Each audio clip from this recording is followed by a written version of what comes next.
सुप्रभात बच्चों। मैं डॉक्टर अलका बागला, सह आचार्य संस्कृत, राजकीय महाविद्यालय झालावाड़। मैं आज आपको ईशावास्योपनिषद के अगले मंत्रों की व्याख्या बताने जा रही हूँ। पिछले वीडियो में मैंने चौथे और पांचवें मंत्र की व्याख्या सविस्तार बताई गई है।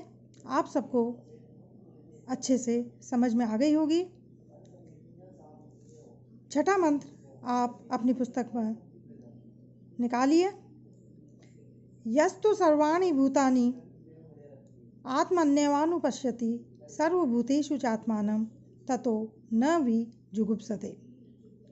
बच्चों, इस मंत्र में अभेददर्शी की स्थिति बताई गई है। जो अभेद दृष्टि रखता है वह सर्वत्र परमात्मा ही परमात्मा का अनुभव करता है। दूसरे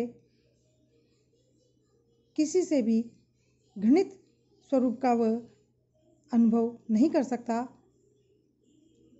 अभेद दृष्टि वाले व्यक्ति को सब कुछ परमात्मा स्वरूप ही दिखाई देता है।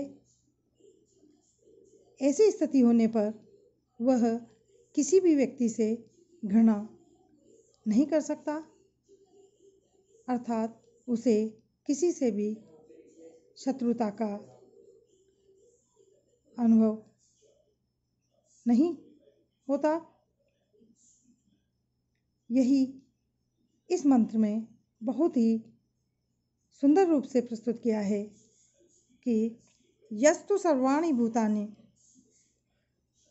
जो मनुष्य सब प्राणियों और पदार्थों आदि को परमात्मा में या आत्मनि अपनी ही आत्मा से अनुपश्यति देखता है, समझता है, मानता है और परमात्मा या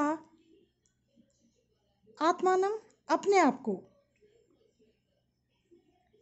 सर्वभूतेषु सब प्राणियों में व्याप्त अनुभव करता है, अर्थात अपने आप को वह समस्त प्राणियों के अंदर मानता है। इस प्रकार का अनुभव करने के कारण न भी जुगुप्सते, वह किसी भी व्यक्ति से घृणा का भाव नहीं रखता है।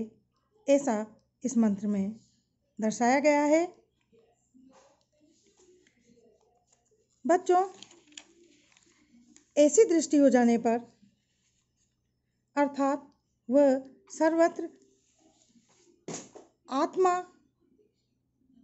या परमात्मा का भाव रखता है, तो वह किसी भी व्यक्ति से घृणा नहीं करता है, शत्रुता नहीं करता है। यही इस मंत्र में आत्मा का जो प्रयोग हुआ है वह ईश्वर, परमात्मा या ब्रह्म के अर्थ में हुआ है। जो प्रथम मंत्र में ईश शब्द आया है वह भी ईश्वर, परमात्मा, ब्रह्म, आत्मा ये सब पर्यायवाची है। इस समूची उपनिषद में इसी ईश तत्व का विवेचन किया गया है। गीता में भी इसी आत्म तत्व का विवेचन हुआ है कि यह आत्मा शब्द, स्पर्श, रूप, रस, गंध से रहित है। इसका आदि और अंत भी नहीं है। यह नित्य महान है। इस आत्मा को जानकर ज्ञानी मनुष्य मृत्युपाश से मुक्त हो जाता है। यह आत्मा ही परमात्मा या जीवात्मा है। ऐसा आत्मदर्शन ही आत्म साक्षात्कार है। इस मंत्र में बताया गया है कि इस प्रकार के ज्ञान से मनुष्य किसी से भी जुगुप्सते घृणा नहीं करता है। वह सभी से प्रेम की भावना से रहता है। अगले मंत्र जो 7वां मंत्र है, यस्मिन् सर्वाणि भूतान्या आत्मैवाभूत विजानतः तत्र को मोह क शोक एकत्वम अनुपश्यते। बच्चों, इस मंत्र में आत्मा का जो ज्ञान प्राप्त करना है तो वह कोई सामान्य बात नहीं है। जो विशेष ज्ञान रखने वाला है वही इस आत्म तत्व के बारे में जानता है और उसको समझ लेता है। उसे वस्तु और आत्मा की एकता का भान हो जाता है। फिर उसे ऐसी स्थिति में कोई शोक और कोई मोह नहीं रहता है। वह ऐसी स्थिति में पहुंच जाता है जहां केवल मात्र आनंद ही आनंद होता है। यही भाव इस मंत्र में है कि यस्मिन् सर्वाणि भूतानि, जिस स्थिति में संपूर्ण प्राणी एकमात्र परमात्मा स्वरूप हो जाते हैं, ऐसी अवस्था में उस एकमात्र परमेश्वर का दर्शन करने वाले, उसको जानने वाले पुरुष को क्या मोह और क्या शोक, अर्थात वह सभी जगह एकत्वम अनुपश्यते, समानता को, एकता को ही देखता है।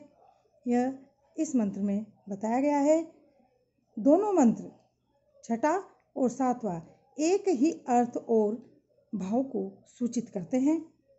इसमें आत्मदर्शी व पूर्ण ज्ञानी पुरुष का वर्णन हुआ है। जिस समय ज्ञानी पुरुष के लिए सर्वभूत परमात्मा ही हो जाते हैं, उस समय एकत्व देखने वाले उस तत्वदर्शी विद्वान, उस ज्ञानी व्यक्ति को क्या शोक और क्या मोह, ऐसे विकार उसको नहीं घेर सकते। वह तो इतना आनंद मग्न हो जाता है कि वह इन सबसे परे रहता है और केवल आनंदानुभूति ही को वह सब कुछ मानता है। ऐसा इस मंत्र में बताया गया है।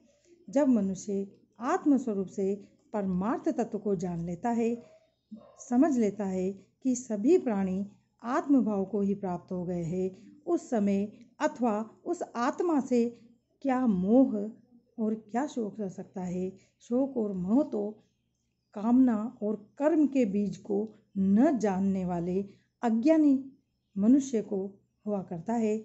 जो आकाश के समान आत्मा का विशुद्ध एकत्व देखने वाले हैं, उसको कोई शोक और कोई मोह नहीं होता है। ऐसा सुंदर भाव इन दोनों मंत्रों में बताया गया है। बच्चों, अगले वीडियो में अगले मंत्रों की व्याख्या करेंगे। धन्यवाद।